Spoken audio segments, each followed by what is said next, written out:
I don't usually speak like this to people I've never met, but there are situations in life where formality becomes useless. You either say things plainly or you let them rot where they are. What I'm about to tell you is not advice. It is not encouragement either. It is something closer to a warning wrapped inside an opportunity. And those two things I've learned over the years often arrive together. A few days ago, I was given access to something that should not have been shared so casually.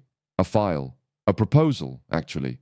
Quietly placed on my desk by someone who clearly didn't want their name attached to it. That already tells you enough about the nature of it. It was addressed indirectly to someone like you. Not by name, of course, but the profile was precise.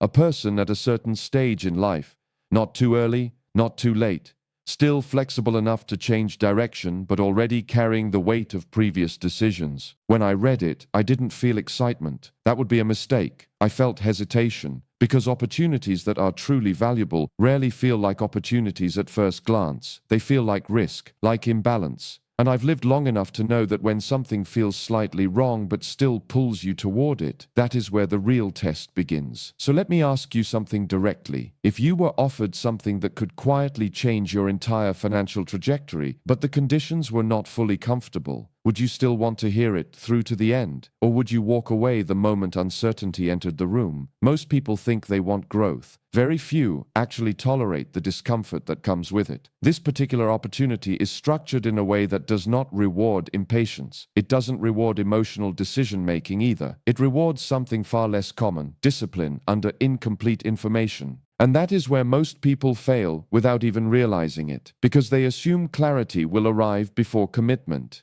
In reality, clarity often arrives after commitment has already been made. I remember a man I once worked with years ago. Intelligent, capable, someone who could read a situation faster than most. He was offered something similar. Not identical, but close enough in structure that it reminded me of this. He declined. Not because it was unsafe, but because it was not immediately understandable. 6 months later, the same structure, slightly refined, slightly optimized, was accepted by someone else. That second person didn't have more intelligence. He simply had more tolerance for uncertainty. That difference alone changed both of their trajectories. Now, I want to be careful here. I am not suggesting blind trust. That would be irresponsible. Blind trust is how people lose themselves. What I am suggesting is something more uncomfortable. Informed patience, the ability to sit with incomplete understanding long enough to see whether something deserves your full attention or not. Most people cannot do that anymore.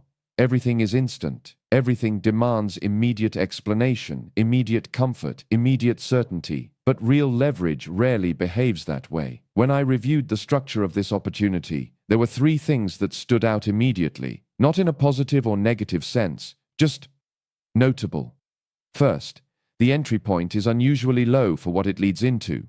That is always worth examining carefully. Second, the progression is not linear. There are stages where your involvement increases, but not in a predictable straight line. That creates psychological resistance in most people.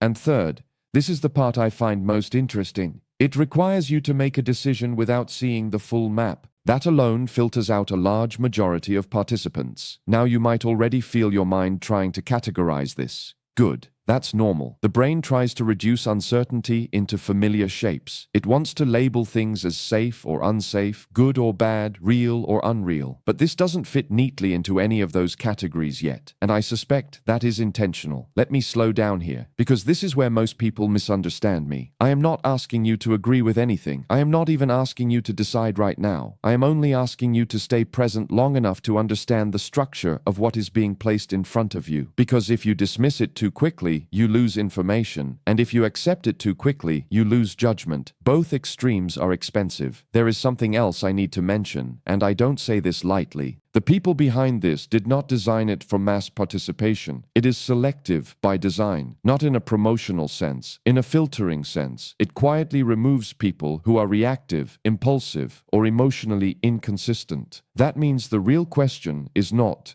is this good? The question is, what kind of person does this require me to become in order to benefit from it? Most opportunities are evaluated externally. Very few are evaluated internally. Now I want you to sit with that for a moment, because if you're still listening, it means something in you is already doing that evaluation process. quietly, without noise, without emotion dominating it. That is a good sign. But I also want to be honest with you in a way most people avoid. There is always a cost. Always. Even when something appears beneficial, the cost here is not just financial or time-based, it is psychological. It requires a level of consistency that most people underestimate at the beginning and overestimate in the middle. That is where they break, not at the start, in the middle.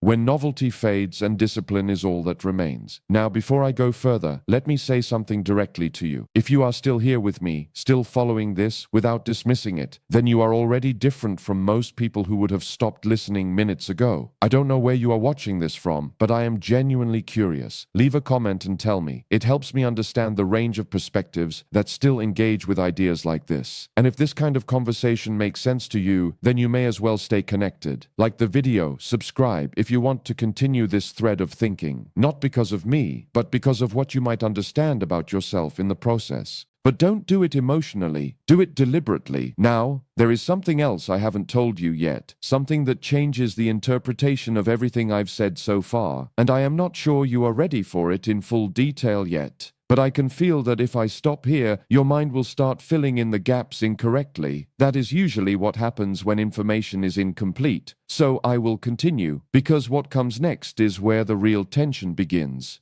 Good. I was expecting that answer, but I don't assume it lightly, because once you move past the first layer of something like this, it stops being theoretical. It starts becoming personal in a way most people don't anticipate. Not because anything external changes immediately, but because your internal threshold for uncertainty begins to shift. Let me continue from where I left you. There is a detail inside this opportunity that most people would overlook, not because it is hidden, but because it is uncomfortable to think about. It implies that your decisions are being observed, not in a dramatic or invasive sense, but in a structured, behavioral way. Every hesitation, every acceleration, every moment where you almost commit, then step back, those patterns matter more than outcomes. That is the part people misunderstand. They assume systems like this evaluate success. They don't. They evaluate consistency under pressure. And consistency is far more difficult to fake than intelligence. I've seen very intelligent people fail in environments like this simply because they tried to optimize instead of endure. They kept asking, what is the best move right now? When the real requirement was, can you maintain direction long enough for conditions to stabilize? There is a difference between those two mindsets that is not obvious at first, but becomes very clear once time starts working against you. Now, I want to bring something else into focus. There is a second layer to this opportunity that was not in the original document I mentioned. It was implied through timing, not written, but positioned, and that is usually how real structures operate. The most important information is not stated directly. It is embedded in sequencing. When things are offered too neatly, too fully explained, I tend to become cautious, because life rarely presents itself in completed form. What I noticed here was intentional incompleteness, a kind of controlled ambiguity, enough to engage someone serious, but not enough to satisfy someone impatient. That is a filter, a psychological one. Now, ask yourself something honestly. If you were placed in a situation where you had to make progress without full certainty, but each step forward revealed slightly more of the structure, would you move slowly and carefully, or would you stall until everything felt safe? Most people believe they are cautious. In reality, they are often just delayed, and delay is expensive in environments like this. There is also something else I should mention, and this is where it becomes more serious. The opportunity includes a period where nothing seems to change externally. No visible reward, no immediate confirmation, no feedback that you're on the right path. That is not an error in the system. That is part of the design, because the system is not testing your ability to succeed quickly. It is testing your ability to continue when success is not visible at all. I've seen that stage break people in a very predictable way. At first they stay motivated, then they become analytical, then skeptical, then withdrawn, and finally they leave, not because something went wrong, but because nothing seemed to happen fast enough. That is the quiet failure pattern, and it is far more common than people admit. Now let me shift something slightly, because I don't want you to misunderstand the nature of what I'm saying. This is not about manipulation. I don't respect systems that rely on confusion for control. What I am describing is something more neutral, almost mechanical in nature. It It simply reflects how people behave when patience becomes the only active variable. You learn more about someone in waiting than in action. That is an uncomfortable truth, but it is consistent. Now, there was a moment when I almost set this entire file aside, not because it was flawed, but because it was too revealing about human behavior. It assumes a level of self-awareness that most people think they have, but rarely demonstrate under real conditions. And I had to ask myself a very simple question. If someone is not willing to sit with uncertainty for a controlled period of time, are they actually ready for anything that requires long-term structure? The answer is usually no. But I also know something else. The people who do manage to stay inside that uncertainty long enough, without rushing, without collapsing into doubt, tend to separate themselves from everyone else very quietly. Not dramatically, not publicly, just quietly. And that is where the real shift happens. Now, I want to bring this closer to you, personally, because at some point, this stops being about the opportunity and starts becoming about how you respond to pressure that doesn't announce itself clearly. So I'll ask you again, more directly this time. When things are not clear, when progress is not visible, and when the outcome is not guaranteed, what do you rely on? Emotion, logic, or something more stable that most people struggle to define?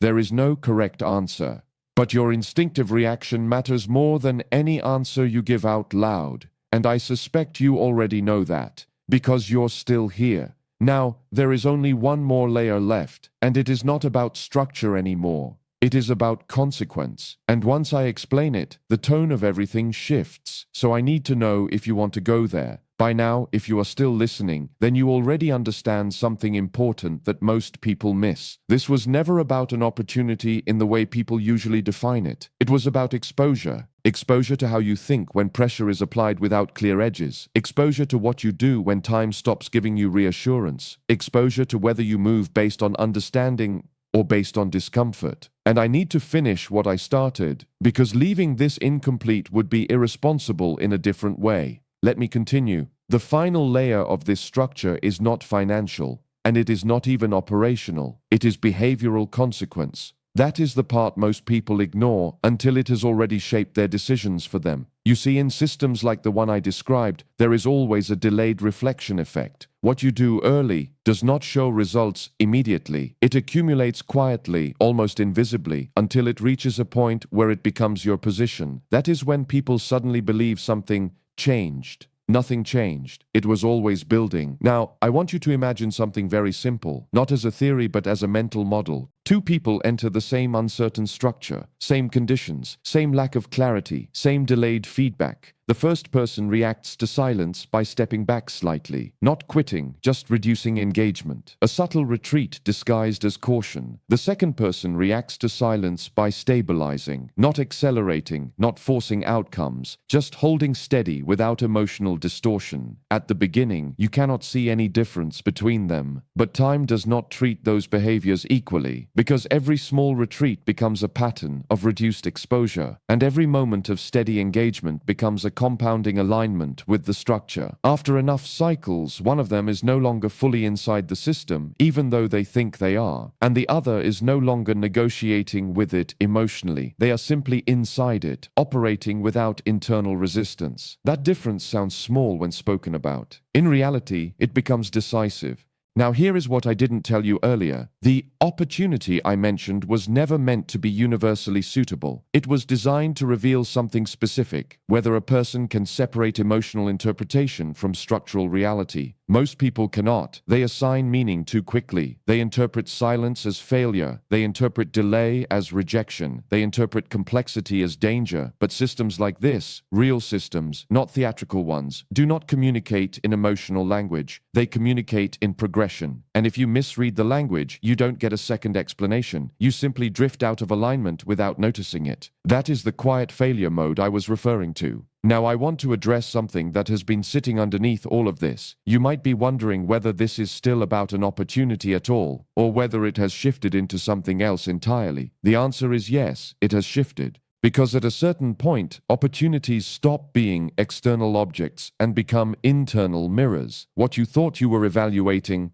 starts evaluating you, not in a mystical sense, in a practical one. Your patience becomes measurable. your consistency becomes visible, your reaction to ambiguity becomes data, and whether people like it or not, that data shapes how they are positioned in any serious structure. Now let me bring you to the part that matters most. There is always a moment in any uncertain process where a person reaches what I call the interpretation threshold. It is the point where they stop receiving new information and start generating their own conclusions to fill the gap. This is where most misjudgments happen, because the human mind dislikes unresolved tension more than it dislikes incorrect certainty, so it chooses certainty, even when it is wrong. I have seen people walk away from situations that were still developing simply because their internal narrative became more persuasive than the actual structure in front of them. And I have also seen people stay in situations that were clearly not aligned simply because they mistook endurance for wisdom. Both are failures of interpretation, not intelligence. So the real question was never, do you understand this opportunity?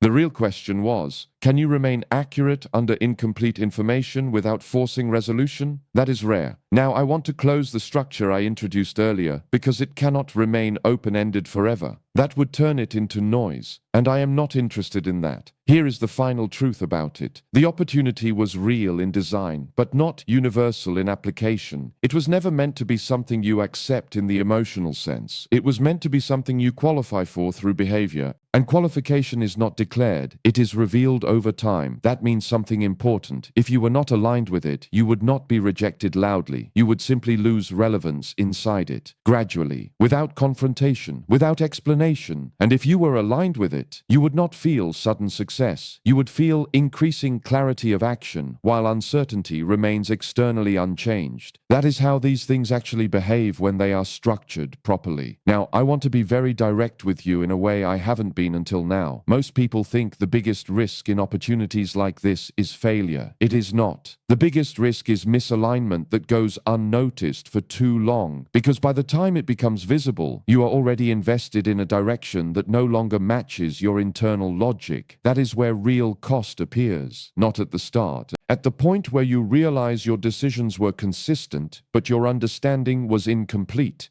and that realization is heavier than failure itself. Now let me bring this back to something simple.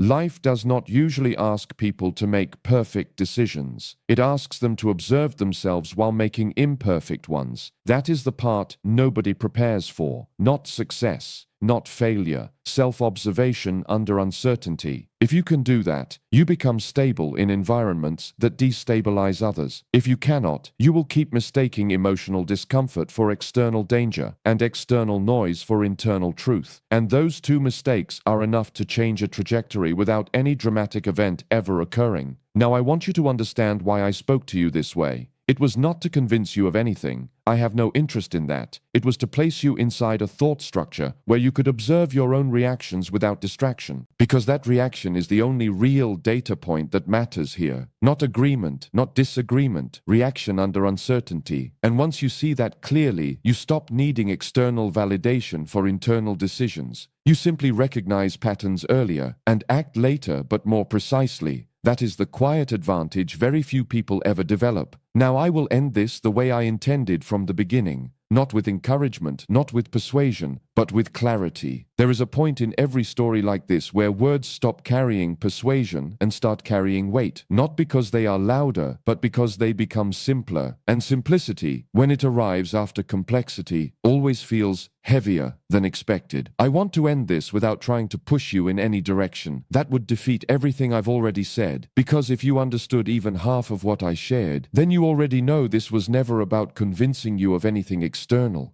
It was about showing you something internal that most people avoid looking at directly. How you behave when certainty is removed. How you think when outcomes are delayed. How quickly you try to close gaps that are meant to stay open for a while. These are not abstract ideas. They are patterns. And patterns are what shape outcomes long before results ever appear. Now, I've seen enough in life to know that people like to divide things into success and failure. But that is a very shallow way of reading reality. The deeper division is something else. People who can hold themselves steady in uncertainty, and people who cannot. Everything else is secondary. Because if you cannot stay steady when nothing is confirmed, you will always be reacting instead of building. And if you are always reacting, you will mistake movement for progress. That is one of the quietest traps in life. It doesn't feel like failure. It feels like activity. It feels like effort. It feels like engagement. But it lacks direction, and over time, that difference becomes visible in ways people rarely notice until much later than they should. Now let me say something plainly, without layering it in philosophy. Most people don't lose because they made one bad decision. They lose because they kept interpreting unclear moments in ways that made them feel comfortable instead of accurate. And comfort in uncertain systems is not neutral. It is distortion. So if there is anything to take from this, it is not motivation. It is not inspiration. Those are temporary states and they fade quickly. What remains useful is something quieter. The ability to pause your interpretation long enough to let reality complete itself before you assign meaning to it. That alone separates outcomes more than intelligence, more than effort, more than intent. Now I want you to think about something for a moment after this ends. Not about me, not about the opportunity I described, but about how many times in your life you may have reached a conclusion too early and only realized later that the situation was still unfolding when you already stepped away or committed too deeply. That reflection is more valuable than anything I could add here.